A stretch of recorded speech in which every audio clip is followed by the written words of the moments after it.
Imagine for a moment, you wake up tomorrow morning and everything is the same. Your room, your bed, the people you love.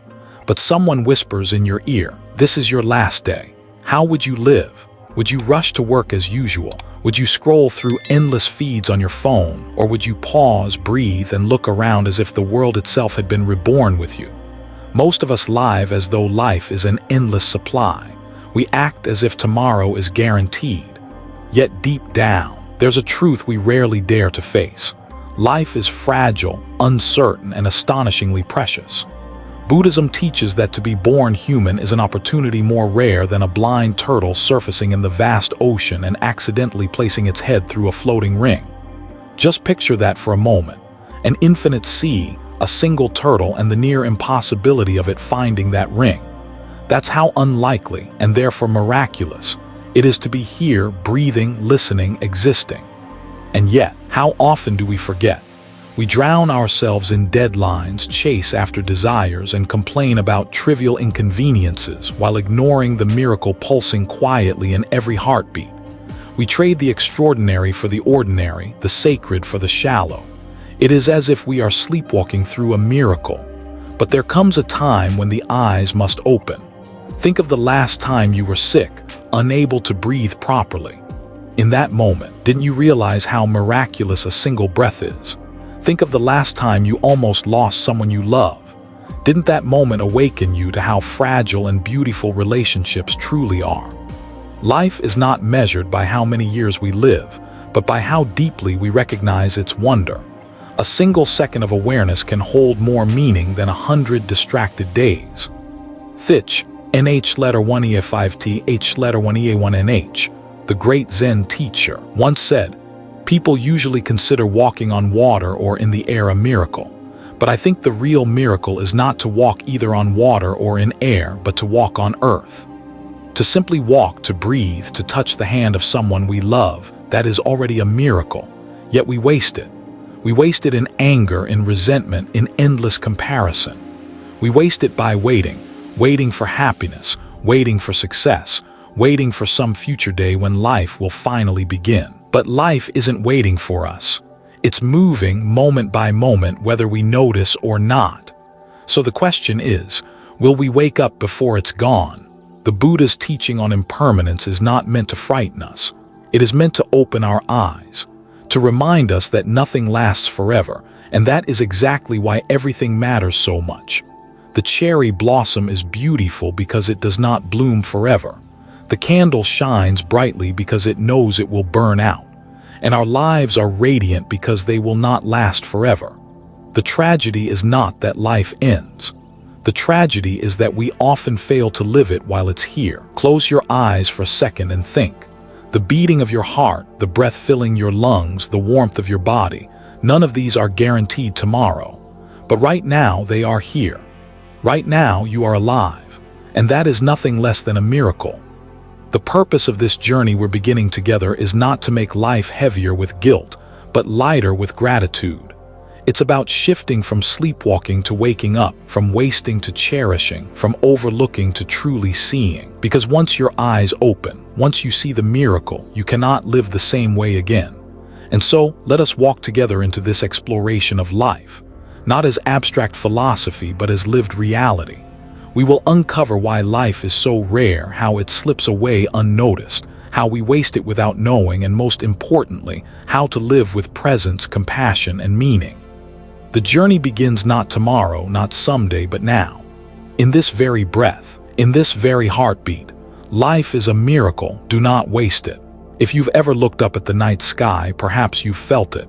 The overwhelming sense of how vast the universe really is. Billions of stars, countless galaxies, an ocean of space stretching endlessly.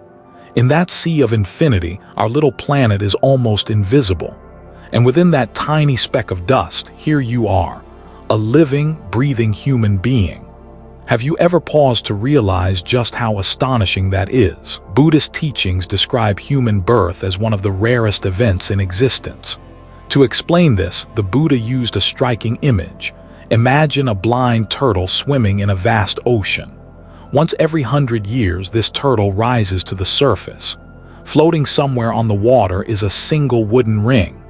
What are the chances that on that one rise, the turtle's head slips perfectly through the ring? Nearly impossible. And yet, according to the Buddha, it is even rarer to be born as a human being than for that turtle to succeed. Why? Because to be human is to have a unique gift, the gift of awareness, of reflection, of choice. Animals live mostly by instinct. Spirits are consumed by suffering or bliss, but a human life balances between joy and pain, between ignorance and wisdom, offering the perfect condition for awakening. Think about it. You can hear teachings, contemplate their meaning, and put them into practice. You can change the course of your life through mindfulness, through compassion, through understanding. You can suffer, yes, but you can also transform that suffering into insight. That is something extraordinary. And yet most of us walk through life unaware of how precious this gift really is. We treat our days as though they are infinite. We waste hours in distraction, telling ourselves that tomorrow we'll start living differently. But tomorrow is never promised. If you could truly feel the rarity of this existence, would you not treat every breath as sacred? Imagine holding a priceless diamond in your hands. Would you toss it carelessly aside? Of course not. But every day we are holding something far more precious than any jewel, the chance to live, to love, to awaken, and so often we let it slip through our fingers. History gives us countless reminders. Kings with power over empires, billionaires with unimaginable wealth, geniuses with incredible talent, all of them, no matter how mighty, eventually faced the same truth. Life is fragile, and its worth is not in how much we own, but in how we live. And yet, paradoxically, it is the simple moments that reveal this truth most clearly. A child's laughter, the warmth of tea in your hands, the smile of a stranger. Each one is a quiet miracle, whispering, "You are alive."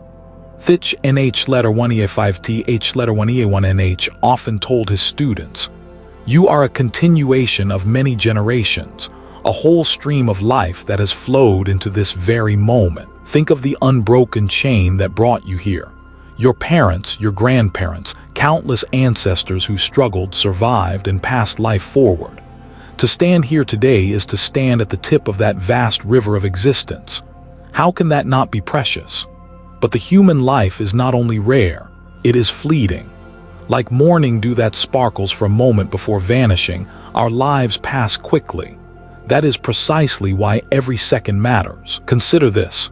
There are more than 8 billion people alive today, and yet no one else has your exact fingerprint, your exact thoughts, your exact path. You are unrepeatable. Once this life is gone, this exact configuration of body, mind, and experience will never exist again. So, what will you do with it? The teachings do not ask you to accomplish something grand for the sake of ego. They ask you to recognize the miracle you are holding and not waste it in forgetfulness. To waste life is not just to die young, it is to live long without ever waking up. When you wake up to the value of this human existence, the ordinary transforms. Eating becomes sacred, speaking becomes intentional. Each day becomes a canvas and you are the artist, painting with awareness, kindness, and presence. This is not just philosophy, it is survival. Because every moment you live without awareness is a moment lost forever. But every moment you live fully is a jewel that no impermanence can take away. Life is precious not because it will last, but because it won't. And that truth makes every second infinitely valuable. The question is no longer whether life is a miracle. The question is, will we live as though it is? And so, we begin to turn our gaze toward the reality that shadows this miracle. The truth that nothing, not even the most precious life, lasts forever. There's a truth we all know, yet we spend most of our lives trying to ignore it. Everything changes. Nothing stays. The child becomes an adult. The blooming flower withers. The sound of laughter fades into silence. Even the mountains, which seem eternal, are slowly worn down by wind and rain. Impermanence is not just a teaching. It is the very heartbeat of reality. Think about your own life for a moment. The face you see in the mirror today is not the same face you had 10 years ago. The people who once walked beside you, friends, family, teachers, some of them are gone now. And one day so will we.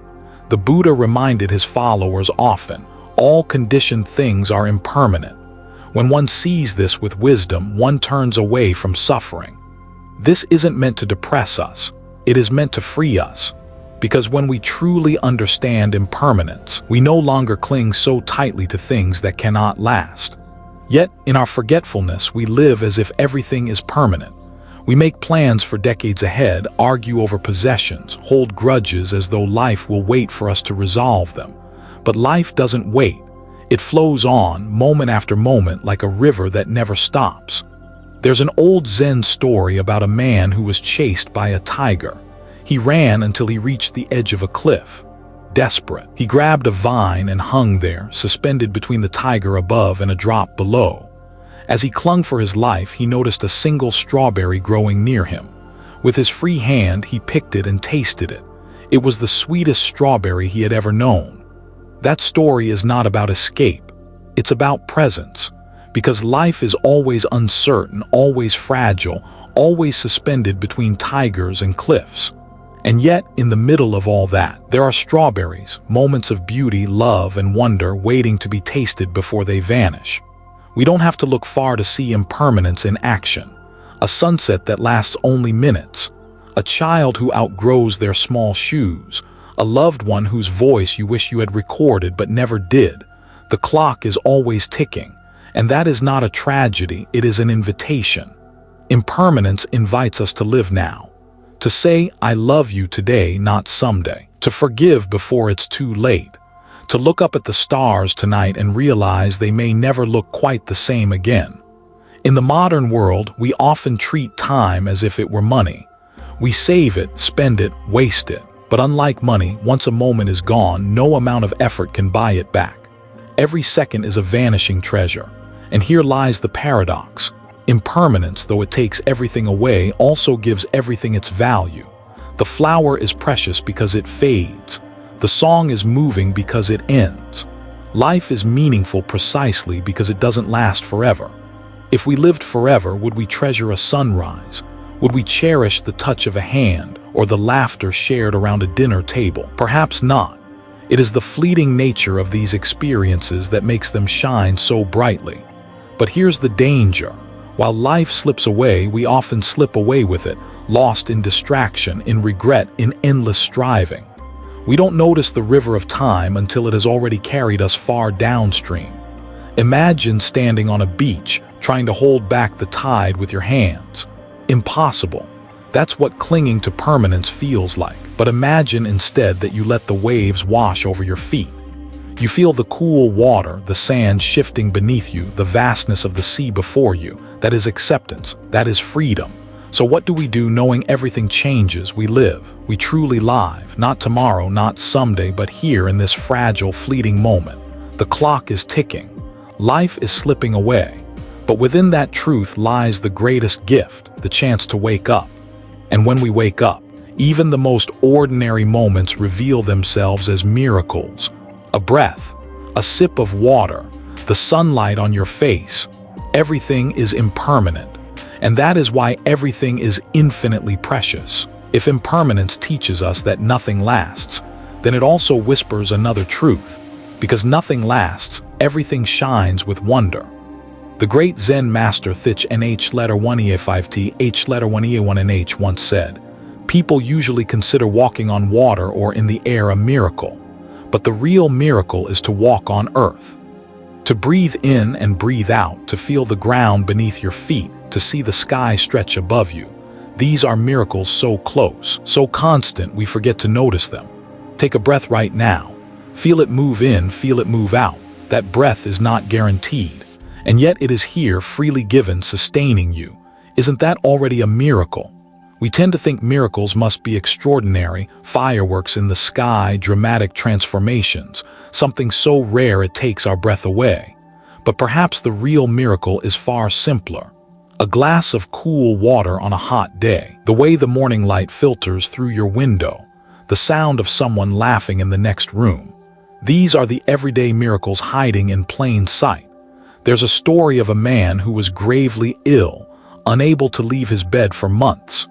Each day, he longed to do something most of us take for granted, to step outside and feel the fresh air on his face. When he finally recovered enough to walk out into the garden, he said it was as if he had entered heaven itself. The sunlight on his skin, the fragrance of flowers, even the buzz of insects, everything felt alive, sacred, miraculous. Why did it feel so miraculous to him? Because he saw what he had once overlooked. He had eyes newly opened, like someone seeing the world for the first time. Children have this gift naturally.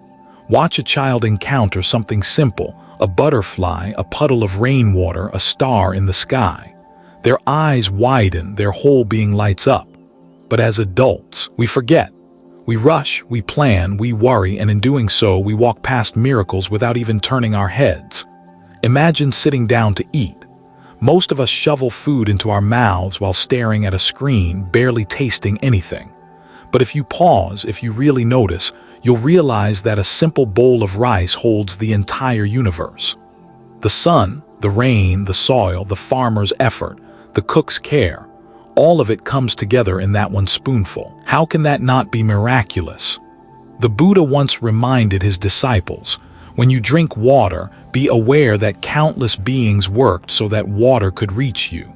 The clouds, the rivers, the earth itself, they all contributed. Every sip is a thread in the web of life. What if the key to happiness isn't in chasing what's extraordinary, but in seeing what's already here? A mindful walk can be more refreshing than an exotic vacation. A heartfelt conversation can be more nourishing than any feast. A single quiet moment when you're truly present can hold more meaning than years lived in distraction. The miracle is not somewhere out there. It is here, in the very ordinary fabric of life. And when you train your eyes to see it, gratitude naturally arises. Gratitude transforms what you have into enough and what is simple into something sacred. But here's the challenge. In our noisy, fast-paced world, miracles hide behind layers of distraction. We scroll past beauty. We rush past life itself. To rediscover the miracle, we must slow down. We must breathe, notice, return. So pause, look around you. The light in the room, the sound of your breath, the fact that you are alive here now. Do you see it? This moment, unrepeatable, fleeting, precious, is the miracle you've been waiting for. And yet, despite this gift, so often we still turn away.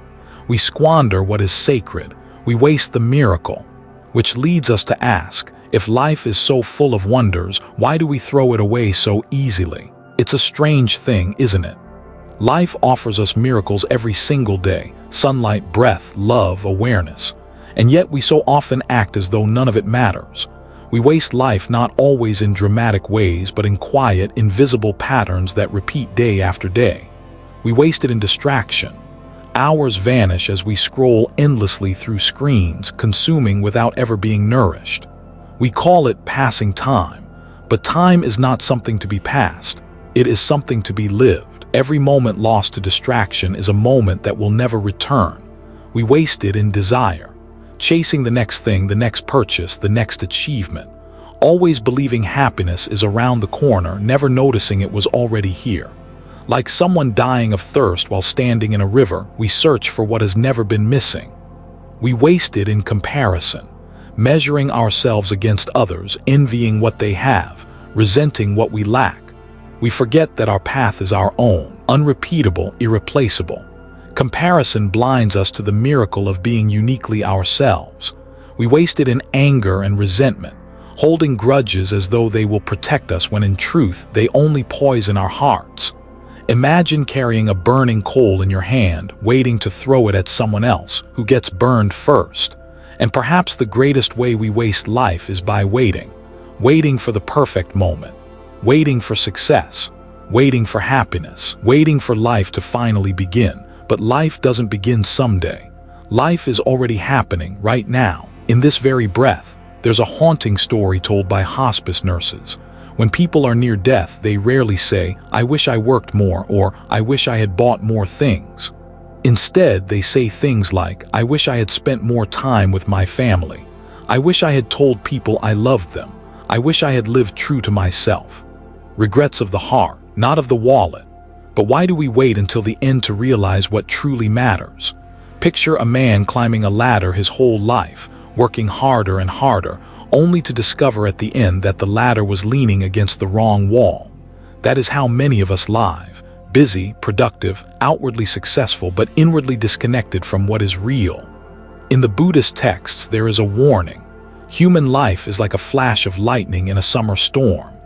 It appears for a brief instant, then vanishes. And yet, knowing this, we still treat our days as disposable, as though we have an endless supply. The tragedy is not that we die. The tragedy is that we waste the life we have while we are still alive. But here's the good news. Awareness can change everything. The moment we see clearly how we waste life, we already begin to stop wasting it. Because the opposite of wasting life is not doing more, but being present, being awake, being alive. So ask yourself, how much of your life is spent in distraction, in desire, in resentment, in waiting? And how much could change if instead you lived each moment as though it were your last? Life is too short to waste and too precious to ignore. And if we can see that clearly, then a new possibility opens, to live with awareness, to reclaim the moments we once let slip through our fingers and discover the freedom of being fully alive. It's a strange thing, isn't it? Life offers us miracles every single day: sunlight, breath, love, awareness. And yet we so often act as though none of it matters. We waste life not always in dramatic ways, but in quiet, invisible patterns that repeat day after day. We waste it in distraction. Hours vanish as we scroll endlessly through screens, consuming without ever being nourished. We call it passing time. But time is not something to be passed. It is something to be lived. Every moment lost to distraction is a moment that will never return.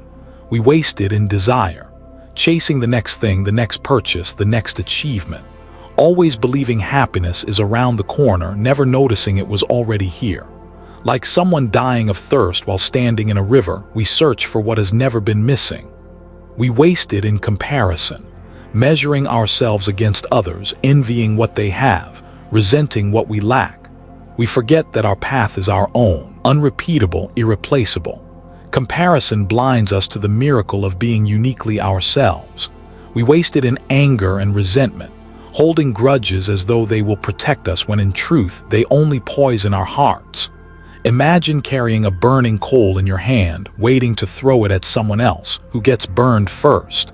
And perhaps the greatest way we waste life is by waiting for the perfect moment, waiting for success, waiting for happiness, waiting for life to finally begin. But life doesn't begin someday. Life is already happening, right now, in this very breath. There's a haunting story told by hospice nurses. When people are near death, they rarely say, "I wish I worked more," or "I wish I had bought more things." Instead, they say things like, "I wish I had spent more time with my family. I wish I had told people I loved them. I wish I had lived true to myself." Regrets of the heart, not of the wallet. But why do we wait until the end to realize what truly matters? Picture a man climbing a ladder his whole life, working harder and harder, only to discover at the end that the ladder was leaning against the wrong wall. That is how many of us live, busy, productive, outwardly successful, but inwardly disconnected from what is real. In the Buddhist texts, there is a warning. Human life is like a flash of lightning in a summer storm. It appears for a brief instant, then vanishes. And yet, knowing this, we still treat our days as disposable, as though we have an endless supply. The tragedy is not that we die.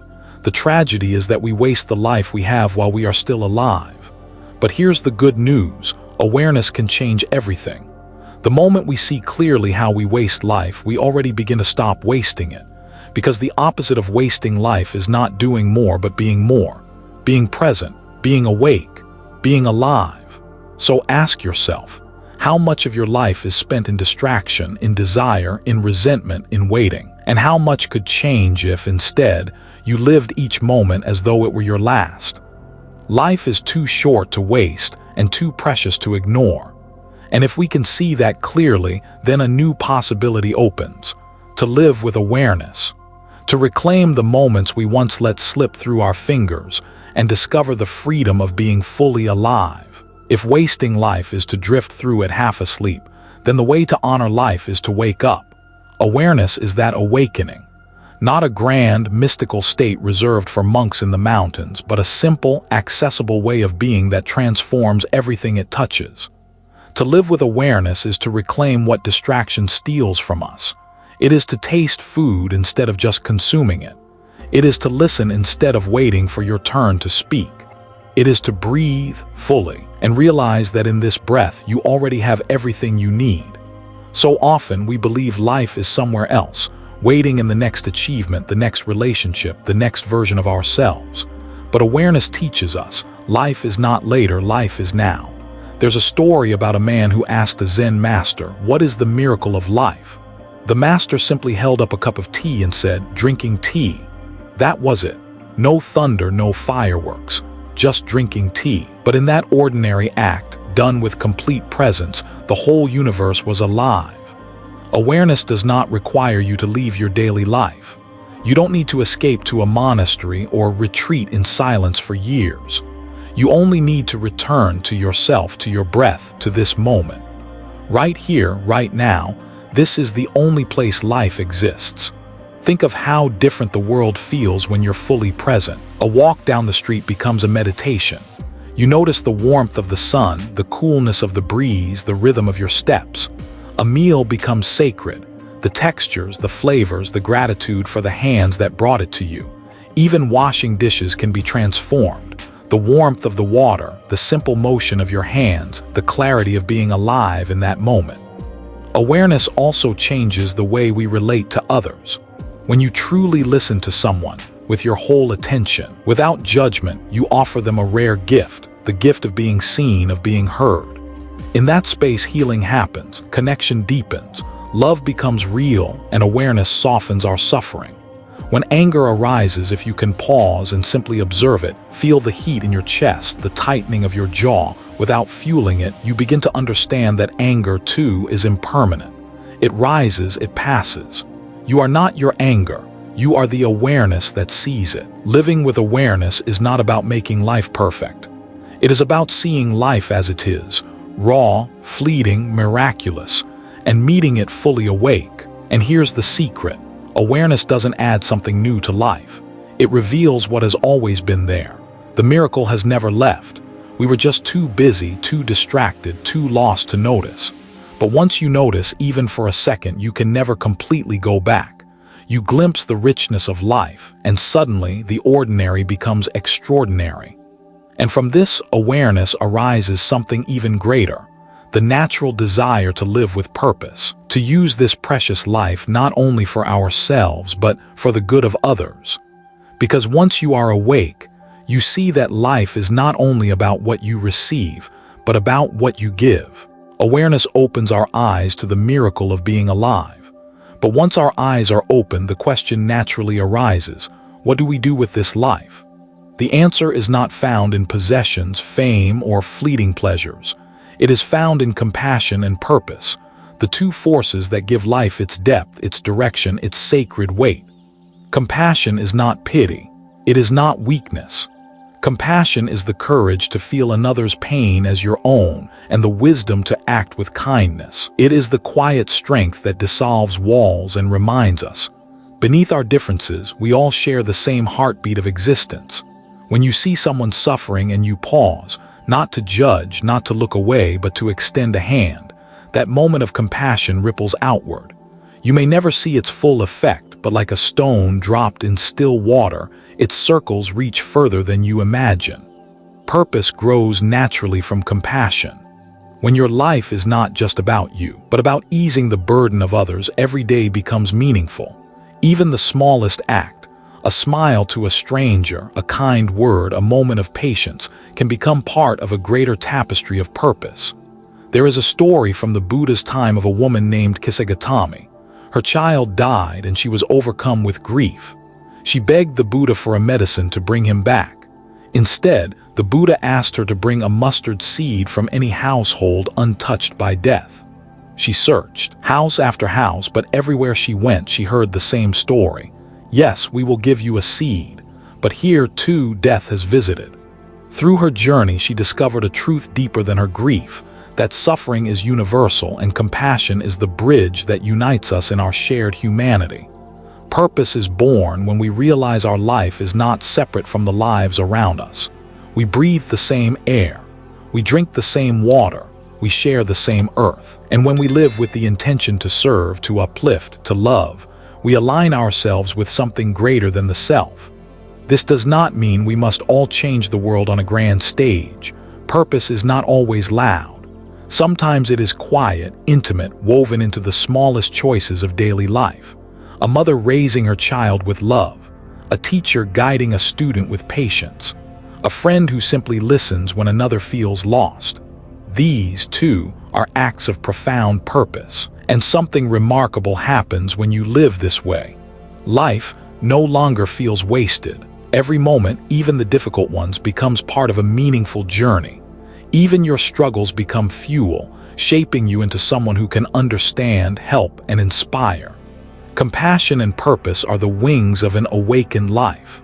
Awareness is the ground beneath you, but compassion and purpose allow you to soar beyond yourself, toward a life that touches others, that leaves behind not just memories, but light. And in this soaring, we discover the truth. Life's value is not measured by its length, but by its depth, by how fully it was lived, and by the love it left behind. Sometimes a single story can do what 1,000 lectures cannot. Stories slip past the defenses of the mind and land directly in the heart. They awaken something within us, something that words alone cannot name. There was once a monk who carried an empty bowl wherever he went. When people asked him why, he would simply smile and say, "This bowl is my reminder." One day, a curious child pressed further. "What does it remind you of?" The monk looked at the child, eyes gentle, and replied, "That life is never truly empty. Even when it seems bare, the next moment can fill it with a gift I did not expect." That simple bowl became a story, an image of openness, of gratitude, of the miracle waiting to pour into every moment. Another story comes from a small village struck by drought. The land was cracked, the people weary, and hope was fading. Yet one old woman every morning carried her pot to the riverbed, scooped the little water that remained and poured it into the roots of a dying tree. Her neighbors mocked her. "Why waste your strength? That tree is finished." But she kept watering day after day. Months later, rain returned, and that tree, which had clung to life because of her persistence, blossomed again. The villagers then gathered under its shade, grateful. Her story teaches us, when compassion and purpose guide us, even the smallest acts can carry others through the darkest times. The Buddha himself often taught through stories, parables that still breathe thousands of years later. One tells of a man shot with a poisoned arrow. Instead of pulling it out, he demands to know who shot it, what kind of bow was used, what the arrow was made of. But by the time his questions are answered, he will already be dead. The lesson is clear. Life is short, impermanent, fragile. Instead of wasting it on endless questions that don't matter, we must act now. Heal, live, awaken. And then there are stories from our own lives, moments we carry quietly but that shape us forever. Maybe it was the day you lost someone dear and suddenly realized how brief life is.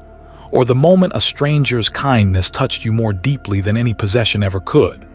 These, too, are awakenings. Stories not written in books, but etched in the memory of your soul. Stories awaken us because they remind us that truth is not abstract. It is lived, it is felt, and it is often hidden in the folds of ordinary life. When you listen deeply to the stories around you, your own and those of others, you begin to see that every life is a teaching, every experience a mirror reflecting back what it means to be human. And perhaps the greatest story is the one we are still writing with our own lives. Every choice we make, every word we speak, every act of kindness or neglect becomes a line in that story. The question is, when others read the story of your life, will they find a tale that awakens them, or one that leaves them asleep? Life is too precious to be wasted on trivial pages. Let your story be one that stirs hearts, that breathes compassion, that whispers to others. Wake up, this life is a miracle. Every morning when your eyes first open, you stand at a crossroads. One path leads to distraction, worry, and the slow erosion of your days. The other leads to presence, gratitude, and a life fully lived. Most people don't even realize they're choosing, but they are. The truth is, we don't just live once. We live every single day, and we die a little every day we ignore the miracle of being alive. Think about it. How many mornings have slipped past unnoticed? The alarm buzzes, you scroll through messages, rush to work, chase deadlines, and collapse into bed at night without once pausing to breathe in the wonder of simply existing. Days turn into months, months into years, and suddenly you ask, where did my life go? But life does not vanish all at once. It leaks away through the choices we make or the choices we avoid. To choose life is not a grand decision reserved for a once-in-a-lifetime moment. It is the quiet, courageous choice we make again and again in the smallest details. To look up at the sky instead of at the screen. To listen with your whole heart when someone speaks. To eat a meal not with hurry but with gratitude. These are not small things, they are the very essence of living. There is a teaching in Buddhism, each day is a new life. When you wake up, it is as though you have been born again. Yesterday is already gone, tomorrow is not guaranteed. Only this day, this breath, belongs to you. Imagine if you approached each sunrise as if it were your very first day on earth. How fresh would the world feel? How miraculous even the ordinary would become. Yet choosing life does not mean chasing constant pleasure or escaping difficulty. Sometimes choosing life means embracing discomfort, facing what you fear, walking straight into the unknown instead of hiding from it. It means daring to love even when you might lose, daring to forgive even when you have been hurt, daring to be fully awake even when it would be easier to sleepwalk through existence. Every great life, every story that inspires, is built not on one single heroic act, but on countless daily choices to live deliberately. The monk who waters a dying tree, the parent who whispers encouragement to a child, the stranger who stops to help someone in need. These are choices that may seem small, yet they ripple outward, shaping not only your life but the lives of everyone around you. And here's the secret. When you choose life, even in the simplest ways, life chooses you back. The world begins to open, opportunities appear where there were none, and joy begins to arise not from possessions or achievements, but from the sheer act of being present. So the question is not, what will you do with your life someday? The question is, what will you do with this day, with this very breath? Because this is the only moment you truly have. When tomorrow comes, you will face the same choice again, and again the day after. This is both the challenge and the gift. Every sunrise is a second chance. No matter how many days you've wasted, today can be different. Today can be chosen. So choose to live, choose to notice, choose to love, choose to forgive, choose to awaken. Because life is not something to wait for, it is something to claim right here, right now. And as we approach the final reflections of this journey, remember, a miracle is not waiting somewhere in the future. It is already here. The only question is whether you will open your eyes and choose it. There comes a moment in every journey when the bell sounds, clear, steady, final. In monasteries, the bell calls us back to the present, reminding us to stop, breathe, and return to awareness. In life, the final bell reminds us of the one truth we often forget: everything ends. And because everything ends, every moment matters. Life is a fragile thread, delicate and irreplaceable. No one knows when their final bell will ring. Some imagine it far in the distance, others will hear it sooner than they expect. But this uncertainty is not something to fear. It is, in fact, the very reason life is precious. If we lived forever, we would waste forever. Because we do not, every breath, every smile, every act of love shines like gold. So pause now, feel your heart beating in your chest. Feel the air flowing in and out of your lungs. This is life, a miracle happening inside you. You don't have to climb a mountain, win a war, or achieve fame to touch the sacred. You only have to be here, fully here.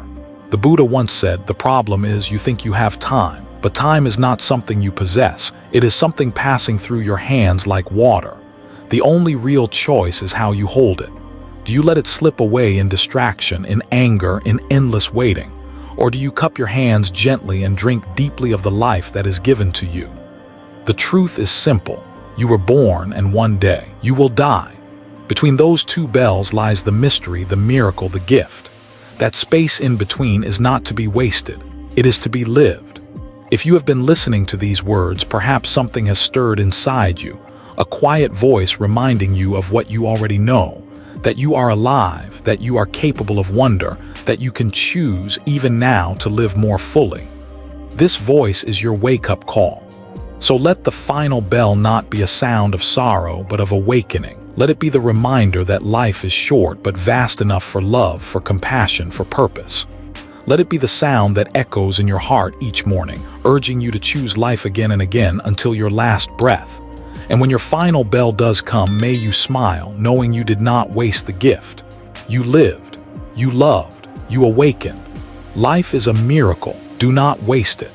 If these words touch something within you, let this not be the end but the beginning. Carry this awareness into your days, into the smallest choices, into the way you see yourself and others. And if you wish to walk further on this path of wisdom, reflection, and compassion, we invite you to stay with us. Subscribe to Zen Buddhism Wisdom, where we continue exploring the timeless teachings of the Buddha, teachings that do not just speak to the mind but to the heart. May each video you encounter here be like a bell, gentle, clear, and guiding you back to what truly matters. Until we meet again, breathe deeply, live fully, and remember, life is a miracle. Do not waste it.